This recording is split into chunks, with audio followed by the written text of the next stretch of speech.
விஜயோட மகளிர் தினம் கொண்டாட்டம். அவரு கடைசியில் எப்படி முடிச்சாருன்னா, என் பிரச்சனையை நான் பார்த்துக்கிறேன், இங்க ரெட்டை போர் யானை இருக்கிறதுன்னு. அப்புறம் ரெண்டுமே போர் யானைன்னா சண்டை போட்டுக்கிட்டே தானே இருக்கும். ஆனா அவர் அதை பெருமையா தான் பேசுறாரு. எல்லா வீட்லயும் விஜய் இருப்பாங்க. ஐயா, நாங்களும் எங்க காலத்துல எல்லா வீட்லயும் எம்ஜிஆரா இருந்தோம், எல்லா வீட்லயும் சிவாஜியா இருந்தோம். ஆனா எந்த வீட்லயும் பத்மினியா இருக்கலாம். ஆனா விஜய் என்ன சொல்றாரு, என்னை முதல்வராக்கி விடுங்கள், நான் கிராமமாக வருகிறேன். கிராமமா போனா தான் முதலமைச்சராக முடியும். தீய சக்தி திமுகன்னு சொல்றதுக்கெல்லாம் இன்னும் மிகப்பெரிய கொழுப்புங்க.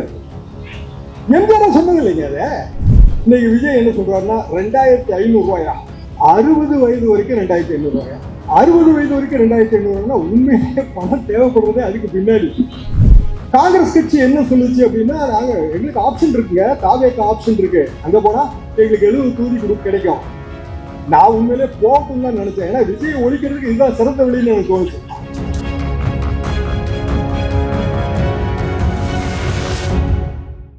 பட்டிமன்ற பேச்சாளர் மரியாதைக்குரிய ராஜா அவர்கள் கூறியது எல்லாமே சரிதான். அது எல்லாருமே மனதில் வைக்க வேண்டிய ஒரு விஷயம்தான். சிறியோரை இகழ்தல் இளமை, நான் அதை ஒத்துக்கிறேன். இன்னைக்கு என்ன பிரச்சனைன்னா, சிறியோர் ரொம்ப சிறியோராக பொன்ராஜ் சொன்னார்ல, விஜயோட மகளிர் தினம் கொண்டாட்டம். அவரு கடைசியில் எப்படி முடிச்சாருன்னா, என் பிரச்சனையை நான் பார்த்துக்கிறேன், இங்க ரெட்டை போர் யானை இருக்கிறதுன்னு.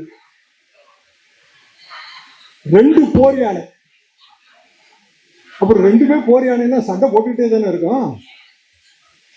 ஆனா அவர் அதை பெருமையா தான் பேசுறாரு. அப்ப நமக்கு என்ன சிக்கல் வருதுன்னா, அவரை இகழ வேண்டாம்னு தான் நான் நினைக்கிறேன். யாரையுமே குறைச்சு மதிப்பிட வேண்டாம். ஆனா அவர் பேசுறதுதான் இந்த விமர்சனம் மிக அதிகமாக மாறுகிறது. இன்னும் சொல்லப்போனால் பெர்சனலா பேசக்கூடாதுன்னு தான் நான் எப்போதுமே நினைக்கிறேன். ஆனால் அதற்கான வாய்ப்பு கொடுப்பது அவர்கள். இப்போ நமக்கு இரட்டை போர் யானை இருக்கு. ஒரு போர் யானை நம்ம அமைச்சர் சேகர் பாபு, இன்னொரு போர் யானை உங்க எம்எல்ஏ ஜோசப் சாமுவேல். அப்போ இந்த ரெண்டு போர் யானையை நம்ம தயார்படுத்தி கொண்டு வரோம். அமைச்சருக்கு 6 தொகுதி, அவருக்கு 1 தொகுதி. அப்ப 6 தொகுதிகளின் ஒட்டுமொத்த வெற்றிக்கான கால்குலேஷன். இந்த கால்குலேஷன்ல மிக இயல்பாக விஜய் மாதிரியானவர்கள் வரும்போது நமக்கு ஒரு எச்சரிக்கை உணர்வு இருக்கு. எல்லா வீட்லயும் விஜய் இருப்பாங்க. ஐயா, நாங்களும் எங்க காலத்துல எல்லா வீட்லயும் எம்ஜிஆரா இருந்தோம், எல்லா வீட்லயும் சிவாஜியா இருந்தோம். ஆனா எந்த வீட்லயும் பத்மினியா இருக்கலாம். எல்லா வீட்லயும் எம்ஜிஆரா இருந்தாங்க, சிவாஜியா இருந்தோம், எஸ்எஸ்ஆரா இருந்தோம். சொல்றா சொன்னார்ல, எம்ஜிஆர் மன்றத்துல இருந்து வந்தவர்கள்னு. அது உண்மைதான். என்ன காரணம்னா, எங்களுக்கு ஒரு திரைமொழி தேவைப்பட்டது. ஒரு 6வது வகுப்பு 7வது வகுப்பு படிக்கும் போது நமக்கு திரையில சித்தாந்தம் சொன்னா அதை உள்வாங்கிக்கிறது ஈஸி. இப்ப நீங்க அதை டிவிலயோ இல்ல ஸ்மால் ஸ்கிரீன்லயோ பாக்குறீங்க, நாங்க பிக் ஸ்கிரீன்ல பார்த்தோம். ஆனா அதுக்கு ஒரு பொலிட்டிக்கல் ஒர்க் பார்த்திருக்கோம். பொலிட்டிக்கல் ஒர்க்குங்கிறது வீடு போய் வாக்காளர் பட்டியலை சரிபார்த்தல். வாக்காளர் பட்டியலை சரிபார்த்து அதுல பிழை திருத்தம் பண்ணி கைட்டு எழுதுறோம், பூத் ஸ்லிப்பு. அப்படியெல்லாம் எழுதித்தான் இயக்கம் வளர்ந்தது. ஆனா விஜய் என்ன சொல்றாரு, என்னை முதல்வராக்கி விடுங்கள், நான் கிராமமாக வருகிறேன். கிராமமா போனா தான் முதலமைச்சராக முடியும்.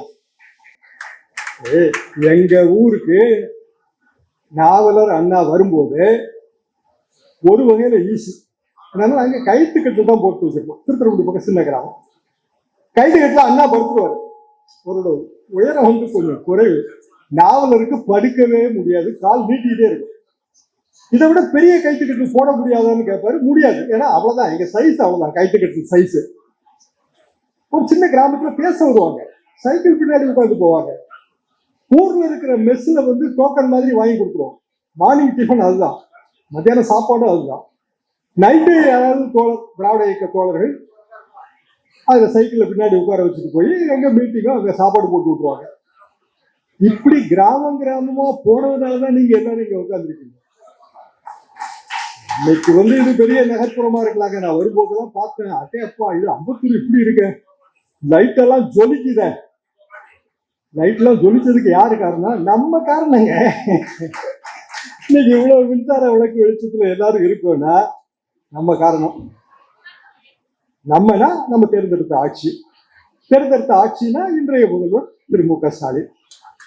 அப்போ மு க ஸ்டாலின் அவர்களுக்கு பிறந்த நாள் நான் 5 வருஷமா வந்துட்டு இருக்கேன். இது வந்து எனக்கு 5 வருடம். நம்ம அமைச்சர் சேகர் பாபு அவர்கள் 5 வருடமா அவங்கள நிறைய பேர் நான் பார்த்துருக்கிறேன். இன்னும் பல பல வருடங்கள் வருவேன் தொடர்ந்து, எனக்கு அதுல சந்தேகமே கிடையாது. ஆனா இந்த 5 வருடங்கள்ல திராவிட இயக்கம் வளர்ந்துருக்காதான்? வளர்ந்துருக்கு. எப்படி வளர்ந்துருக்கு அப்படின்னா, அதிமுகவும் திமுகவும் மெர்ஜ் ஆயிடுச்சு. வாஸ்தவமா, அதாவதுங்க 79 எனக்கு ஃபர்ஸ்ட் பிரஸ் மீட்.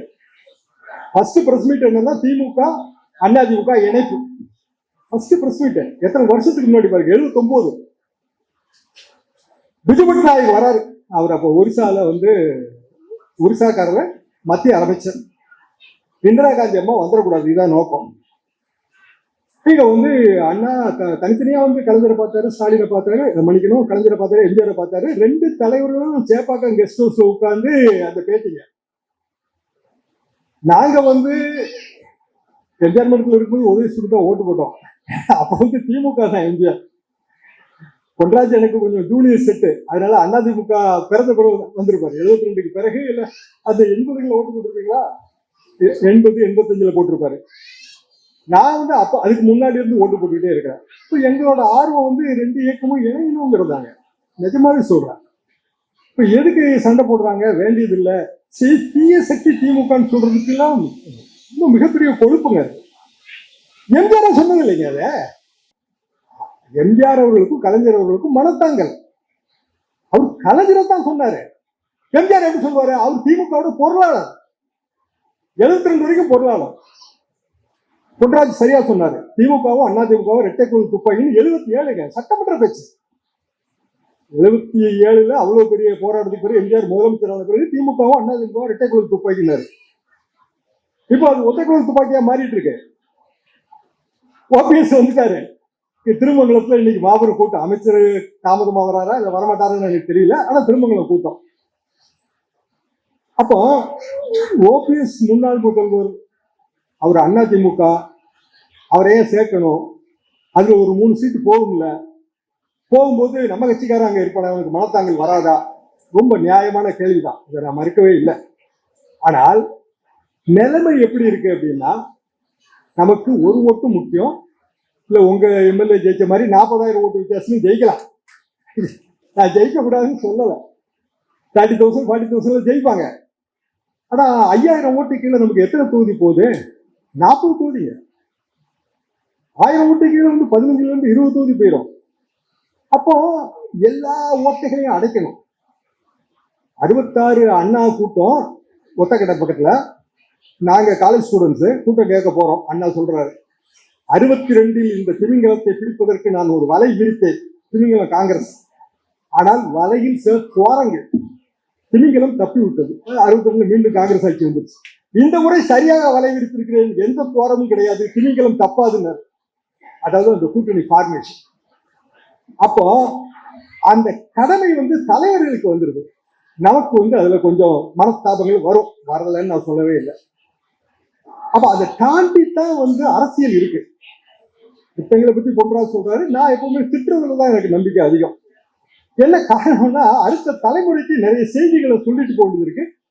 அதே மாதிரி நீங்க உங்க குழந்தைகளுக்கு சில செய்திகளை சொல்ல வேண்டியது இருக்கு.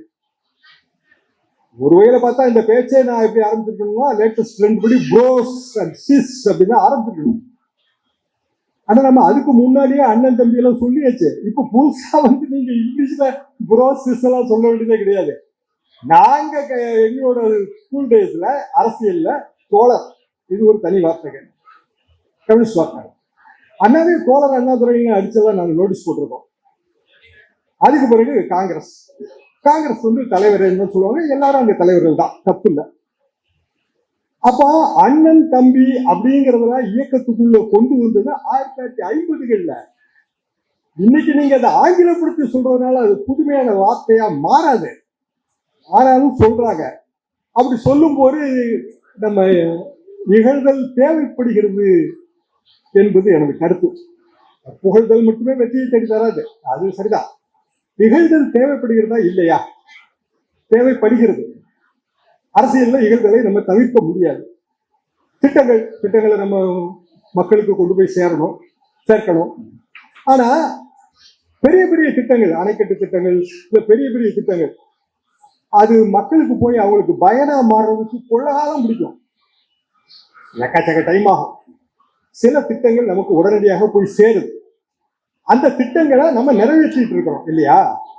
இப்போ 2000 ரூபாய், அடுத்த தேர்தல் பேர் 2000 ரூபாய், ஏற்கனவே 1000 ரூபாய். இன்னைக்கு விஜய் என்ன சொல்றாருன்னா 2500 ரூபாயா, 2500 ரூபாய், 60 வயது வரைக்கும் 2500 ரூபாயா? 60 வயது வரைக்கும் 2500 ரூபாய்னா உண்மையிலே பணம் தேவைப்படுறதே அதுக்கு பின்னாடி. சரி, 2500 ரூபாய் எல்லா மகளிருக்கும், அதாவது மாநில அரசு மத்திய அரசுல பணி செய்யாதவங்களுக்கு மற்ற எல்லாருக்கும் கொடுக்கட்டும். ஆனால் இயல்பாக இந்த மாதிரியான திட்டங்கள் யாருக்கு போய் சேரணும் அப்படின்னா, ரொம்ப ஏழை எளியவர்களுக்கு, உதவி இல்லாதவர்களுக்கு, முதியோர்களுக்கு. 500 ரூபாய் முதியோர் உதவி தொகைங்க. இப்போ மொத்தமா 2000 ரூபாய் போட்டு விட்டுருக்கு. 2000 ரூபாய்னா ஏற்கனவே கூட்டணுங்கிற கோரிக்கை இருக்கு. அந்த கோரிக்கையை நோக்கி நம்ம போறோம். அப்போ திட்டங்கள் தீட்டுவது, அறிவிப்பது, இது தலைமைக்கு அழகா? திட்டங்களை செயல்படுத்துவது அழகா? அப்ப செயல்படுத்தணும் அப்படின்னா அதுக்கான அந்த ப்ரொசீஜர் வேணும் இல்லையா? அந்த இடத்துலதான் ஊத்துவேல் கருணாநிதி ஸ்டாலின். ஏன்னா 5 ஆண்டு காலகட்டத்தில் வரிசையா நம்ம பார்த்துக்கிட்டே வரோம், நிறைய விஷயங்களை பார்த்துக்கிட்டே வரோம். தேர்தலை ஒட்டிய சில அறிவிப்புகள், அது சரிதான், எல்லா ஆட்சிகளையும் நம்ம தவிர்க்க முடியாது. ஆனா இந்த 5 ஆண்டுகள்ல நான் அரசியல் ரீதியா எப்படி பார்க்கிறேன்னா, சின்ன சின்ன துவாரங்கள் அடைபட்டிருக்கின்றன. அரசியல் துவாரங்கள் அது ரொம்ப முக்கியங்க. இப்போ காங்கிரஸ் கூட்டணி பிரச்சனை நம்ம எல்லாருக்குமே தெரியும். நானே சொன்னேன், காங்கிரஸ்க்கு இவ்வளவு சீட்டா, எங்க போவாங்க ஆளுகளுக்கு அப்படின்னு நான் நினைச்சேன், உண்மையிலே நினைச்சேன். 28, 3 சீட்டு எக்ஸ்ட்ரா. சரி, 3 சீட்டு கொடுக்கணுமா? கொடுக்க வேண்டாம் தான், உண்மையிலேயே கொடுக்க வேண்டாம் தான். ஆனா சிக்கல் என்னன்னா, அதுல நமக்கு நஷ்டம் ஆகிற 500-1000 ஓட்டு.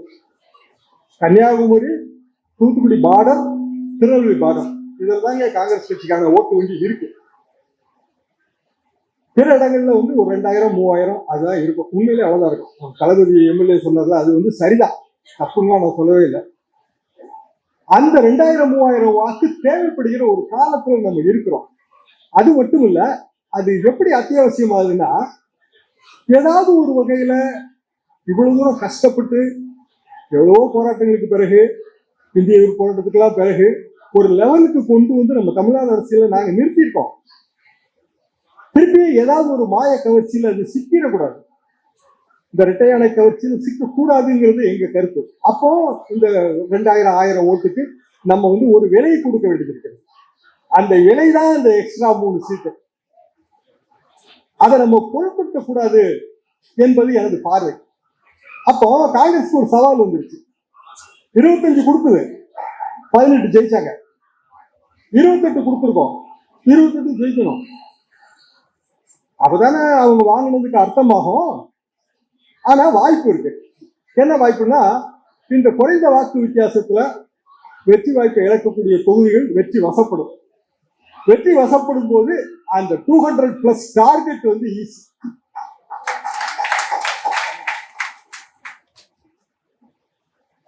Wow, 200+ டார்கெட்ல நீங்க ஸ்டார்ட் பண்ணிருக்கீங்க. அது எங்களுக்கு 71 சாத்தியப்படும். 71 பெருந்தலைவர் காமராஜர், ராஜாஜி, ஒரு மாபெரும் கூட்டணி. பிராக்டிக்கலா அந்த கூட்டணிக்கான வெற்றி வாய்ப்பு அதிகம்னு தோணுச்சு. சிவாஜி பிரச்சாரங்க, வாக்குரிமைன்னு ஒரு படம், ஊருக்கு போடுவாங்க. அந்த படத்தை பழைய செட்டு யாராவது இருந்தா அதெல்லாம் உங்களுக்கு ஞாபகம் இருக்கும். அப்போ 71 தேர்தல்ல எப்படி கட்டமைக்கப்பட்டது? சின்ன சின்ன ஓட்டு வங்கி எல்லாம் அப்போ கலைஞர் ஒருங்கிணைத்தாரு. காங்கிரஸுக்கு சீட்டே இல்லை, அசம்பிளியில நோ சீட். அதுக்கு பதிலா பார்லிமெண்ட்ல எக்ஸ்ட்ரா சீட். கூட்டணி ஒர்க் அவுட் ஆச்சு, 200+ வந்துச்சு. அப்போ 200+ வரணும்னா அடிப்படையில ஒரு கூட்டணியை எந்த துவாரமும் இல்லாம கட்டமைக்க வேண்டிய ஒரு கட்டாயம் வந்துருது. இந்த குறிப்பிட்ட இடத்துல கலைஞரோட கூட முத்துவேல் கருணாநிதி ஸ்டாலின் அவர்கள் இன்னமும் கொஞ்சம் ஒரு இங்கிதத்தோட, ஒரு நெகிழ்வுத்தன்மையோட, ஒரு தாய் உள்ளத்தோட செயல்பட்டு இருக்காருன்னா நான் பார்த்தேன்.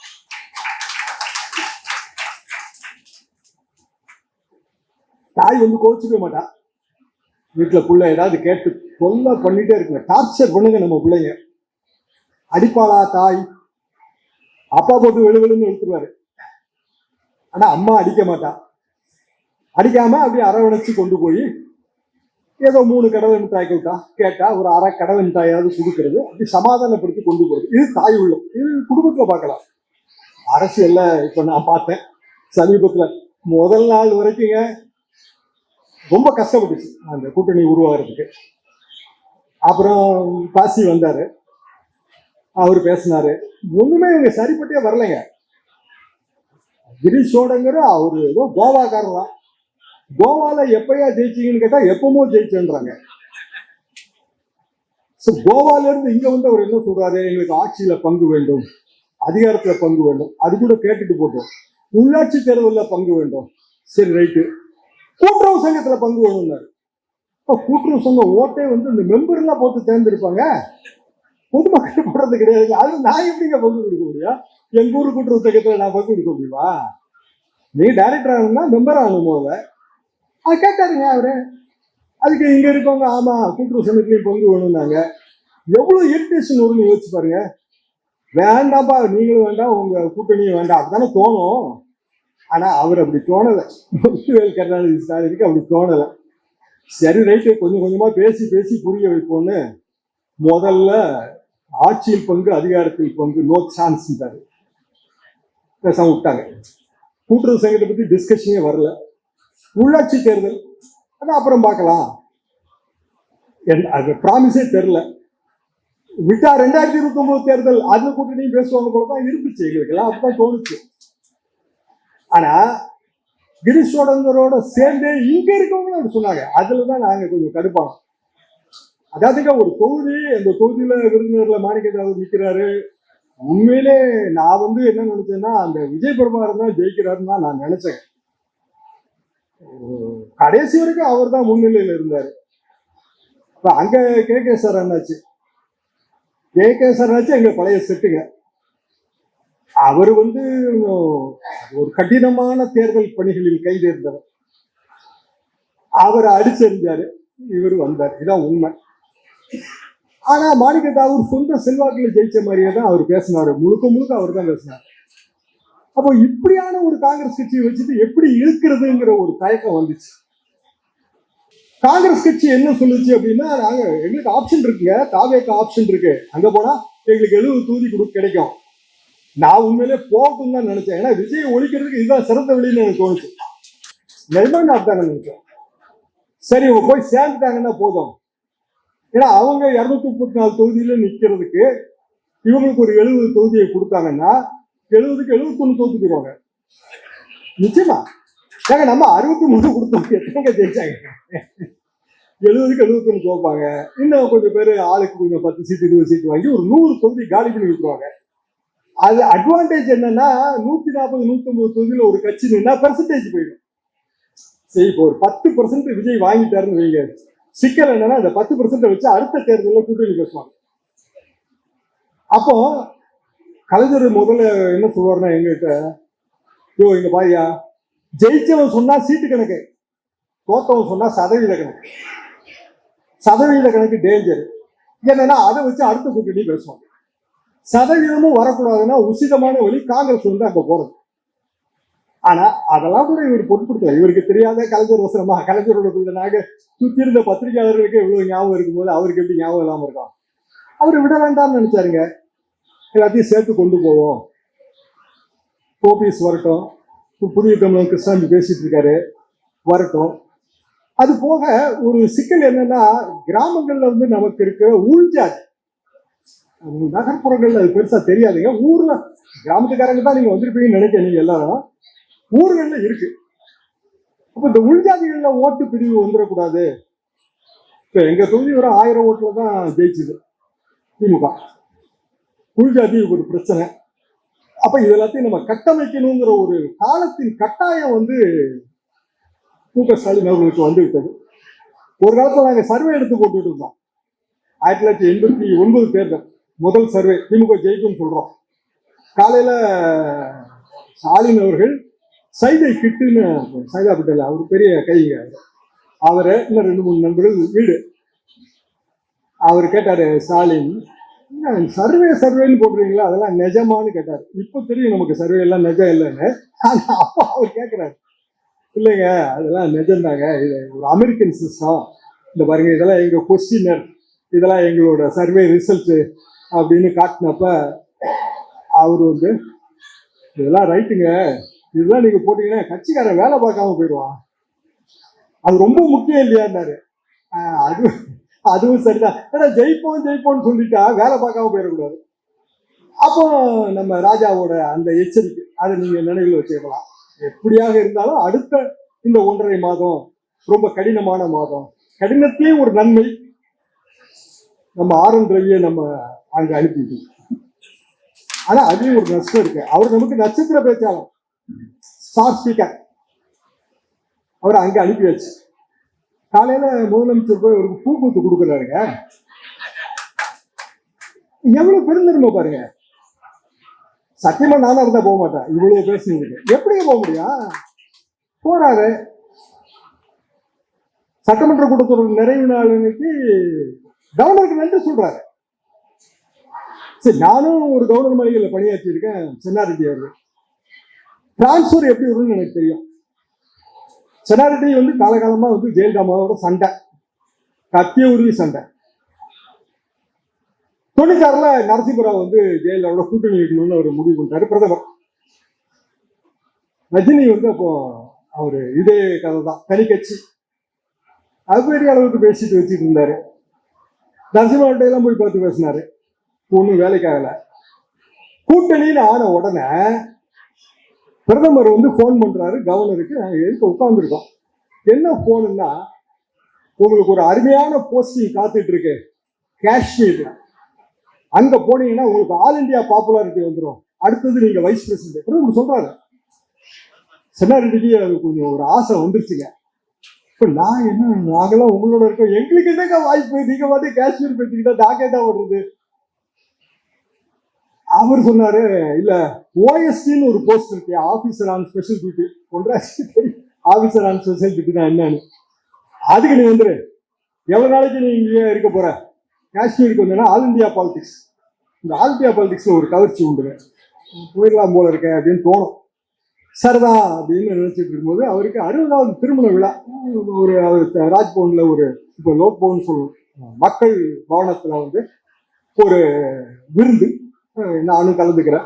விருந்து முடிச்ச உடனே கவர்னரோட மிஸ்ஸஸ், அவங்க சாவித்திரி அம்மா, அவங்க கூப்பிட்டு, உனக்கு அறிவு இருக்கா, அவருக்கு காலே சரியா வராது, நடக்க வராதுங்க அவருக்கு சரியா, காஷ்மீருக்கு அவரை கூட்டிட்டு போனா என்ன ஆவாரு, முதல்ல இந்த சிந்தனையை அவருக்கு இருந்து எடுத்திருப்பா, புண்ணியமா போகுங்க.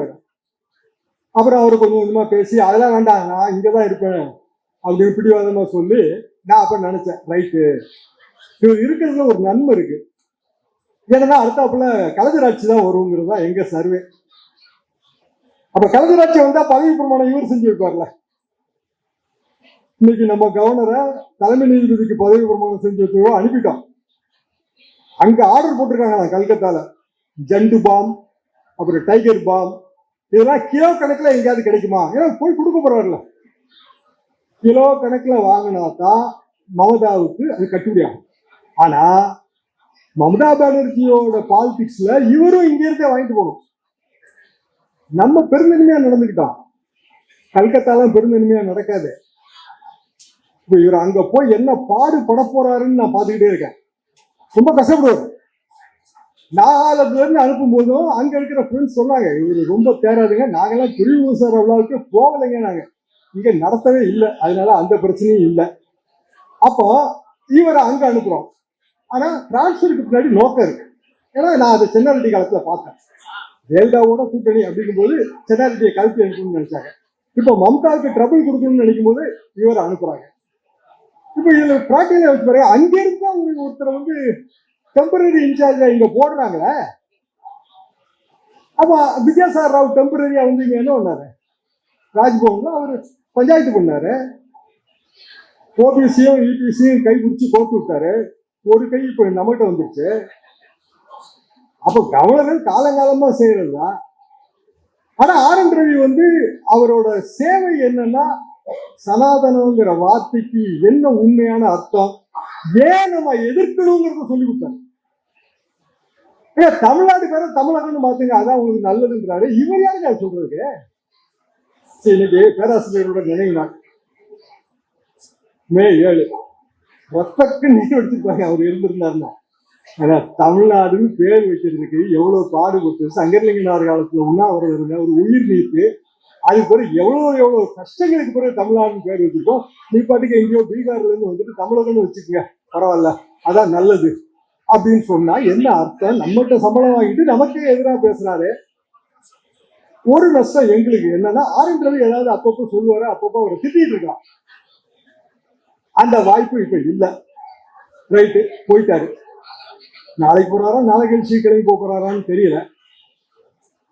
பீகார் அவர் பேரை சொல்லிட்டாங்க. நீங்க முதலமைச்சர் நிதிஷ்குமார் சொல்லித்தான் 87 88 ஜெயிச்சாங்க பிஜேபி. 3 சீட்டு தாங்க ஜெயிச்சு கம்மி. பிஜேபி ரொம்ப பெரிய கட்சிங்க, ஏகப்பட்ட எம்எல்ஏ வச்சிருந்தாங்க. நாங்க நிதிஷ்குமாருக்கு விட்டு கொடுத்தோன்றாங்க. 3 சீட்டு கம்மி. மோசப்படாம நிதிஷ்குமார 3-4 மாசத்துல கல்வி அனுப்பியாச்சு. அந்த செய்தி கேள்விப்பட்டதுல இருந்து எடப்பாடி பழனிசாமி அவர்களுக்கு பயங்கர காய்ச்சல், உடல் நோவு. என்ன காரணம்னா, இவர் எதிர்கட்சி தலைவர் ஆகும் போது கூட இவங்க போட்டிக்கு வருவாங்க. பிஜேபி பூர்வீக மறுக்கிறாங்க. டெல்லி பாலிடிக்ஸ்ல பிஜேபி என்னெல்லாம் பண்ணிச்சுங்கிறது எல்லாருக்குமே தெரியும். இப்படிதான் அவங்க பண்ணுவாங்க. அப்ப இதையெல்லாம் நம்ம வந்து முறையிலேயே கிண்டி எறிய வேண்டிய வரலாற்று கடமை நமக்கு இருக்கு. அந்த வரலாற்று கடமையை செய்கிற பணி வந்து முத்துவேல் கருணாநிதி ஸ்டாலினுக்கு இருக்கு. அவருக்கு துணை நிற்க வேண்டிய பொறுப்பு உங்க எல்லாருக்கும் இருக்கு. மீண்டும் அடுத்த 15 நாள் சந்திக்கிறேன். நன்றி.